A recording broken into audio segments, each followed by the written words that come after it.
ఓరుగల్లు వాసుల ఇలవేల్పు శ్రీ భద్రకాళి అమ్మవారి ఆలయంలో దేవీ నవరాత్రి ఉత్సవాలు వైభవంగా ప్రారంభమయ్యాయి. ఆలయ అర్చకులు అమ్మవారికి ప్రత్యేక పూజలు నిర్వహించారు. అమ్మవారి దర్శనానికి భక్తులు ఉదయం నుంచి ఆలయ ప్రాంగణంలో బారులు తీరారు.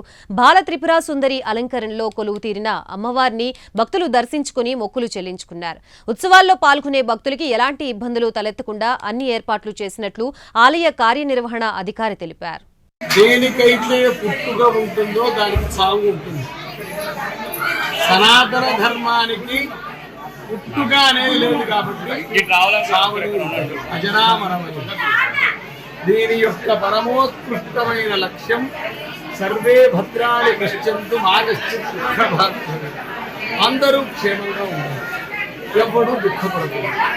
అంటే ఏం చెయ్యాలి అంటే ఆగమ శాస్త్రాలు పలు విధములైన దేవతార్చనలు ఉపాసనలు చెప్పారు. దాంట్లో శరత్కాలే మహాపూజా క్రియతే యాజమార్షి తస్యాం మమైతన్మాహాత్మ్యం చుత్వా భక్తి సమన్విత సర్వబాధావిర్ముక్తో ధనధాన్య సుఖాన్విత మనుష్యో మత్ప్రసాదేన భవిష్యతి రసంశయ అని అమ్మవారి చెప్పారు.